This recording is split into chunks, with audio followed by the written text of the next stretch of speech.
I'm Dan Kline, Executive Editor of Come Cruise With Me. You can visit us on the internet at comecruisewith.com or comecruisewith.me. I am on the beautiful Royal Caribbean Wonder of the Seas at the Mason Jar Bar with our travel agent partners. Dennis Post is sitting next to me.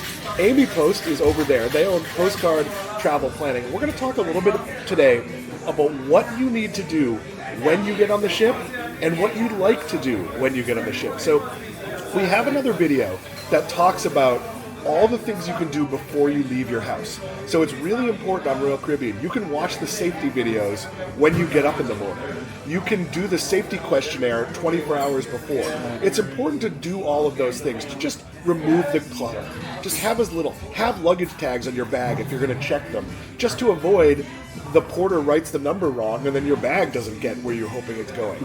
But when you get on the ship, there's one thing you have to do right away. Technically, you could wait to do it, but you should do it immediately. And that is report in at your muster station.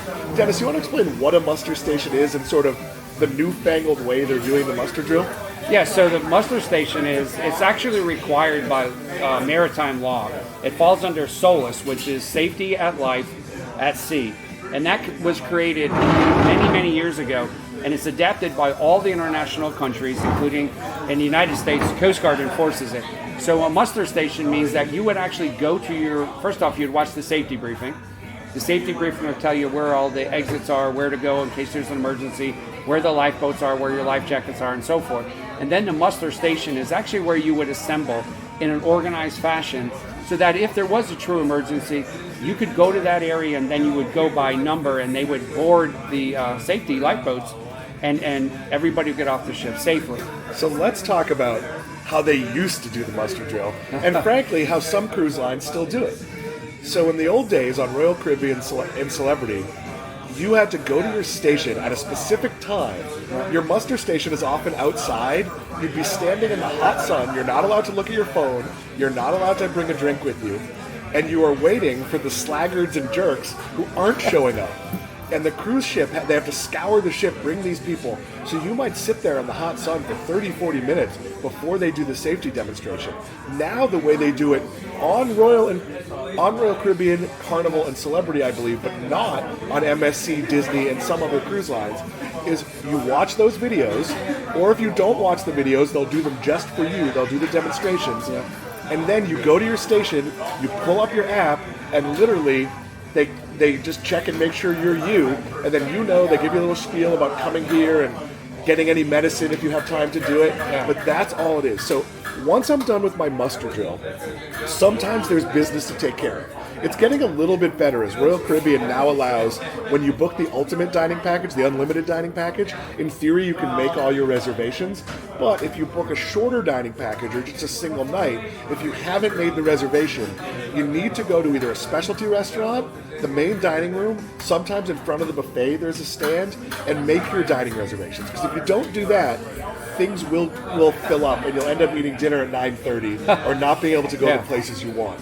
So those are the things you have to do. Now, there's a couple of things you can do, but it depends on the cruise line. On Celebrity, you can go to your room, drop off your bag and your carry-on bag, or just your carry-on bag, take your room key, and leave. You are not supposed to stay there and take a nap or take a shower. Your room steward is still working on your room, and it's a wonderful courtesy that they're doing for you, but you can't do that on Royal. On Royal Caribbean, I usually check my luggage and bring my carry-on bag because you're not able to do that. So your mileage may vary, but then we get to the good times. Then your vacation has started. I do, and we're going to hear from Dennis on this too, I do one of two things first.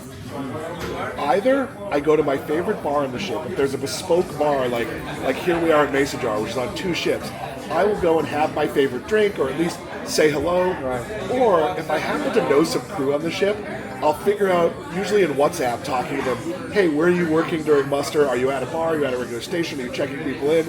And I'll renew acquaintances. And it's always nice when you can go say hello to someone you know. Dennis, what do you do first thing when you get on a ship? So first thing is pretty much what you said. We first orient ourselves on the ship, the main area. We find out where our muster station is.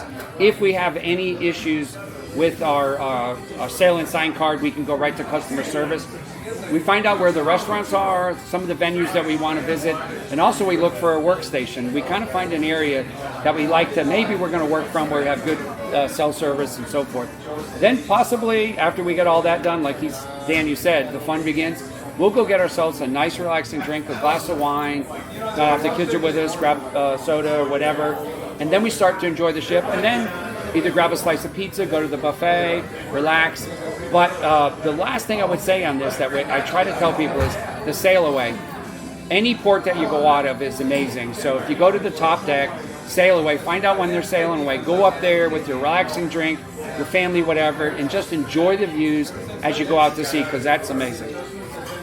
I think it's also important, if you've never been on the ship before, the Royal Promenade, or the main drag on a Royal Caribbean ship, or I forget the name for it in Celebrity, but those areas are going to be very crowded. All the ancillary areas aren't. So it's a really good time to explore the upper decks, the pool decks. Where's the adult pool? Yeah. If you smoke, where's the smoking section? Where are you going to watch sail away from? Like on Celebrity, I like to watch it from Sunset Bar, because Sunset Bar is on the back of the ship. You can see all the other ships leaving port. Sometimes there's really special hidden spots. So getting to know it, getting to figure it out. Dennis, anything else you do first day? No, that's it. We get to our room, we drop our bags off, like you said. Dan said, very important. The other thing that we learned is that we pack our stuff through now. We used to bring stuff on and we used to carry too much, and you couldn't have fun. You couldn't do the exploring like Dan is referring to. So we just pack it through. Your stuff is going to be there. Make sure you print your all your documents ahead of time, your luggage tags, and your stuff will be in your room. It used to be late night. Now they're there 1, 2, 3 o'clock in the afternoon. It's amazing. It used to be you dropped your bag off with the porter, and sometimes on night one they would have looser rules in the dining room because you didn't necessarily get your clothes in time. Now, I've never had my bag later than 3 o'clock, and that's usually I'm getting on pretty early compared to most people. Unpacking right away, I also think is a good idea, because then you sort of have the sense of your room. If you have any questions, you can email me at dan@comecruisewith.com. If you would like to book a cruise, send me an email and I will introduce you to Dennis and Amy, our wonderful travel agent partners. What can they do? Not only can they answer your questions and get you the best deal possible, they can also help you figure out what you want. Help you realize that maybe it's more important for you to have a drink package than it is to have a balcony. Maybe you want to be in the suite area. Maybe you want to do special stuff. Whatever it is, they will take the time, and we can actually give you a link where you can make an appointment to actually meet with Amy. So visit us at comecruisewith.com, shoot me an email, all our contact information is there. Amy is walking into the shot here if she wants to wave and say hello. We thank all of you. Comecruisewith.com. We will see you soon. Thank you, guys. Anything? What do you do first when you get on a cruise? I make sure that they have dining specials, because we've had some dining specials this cruise, so that's great. But schedule that appointment and we will hook you up with all of that. And we will talk about dining specials in another video. Yes, we will. Thank you, everybody. Stay safe. Comecruisewith.com.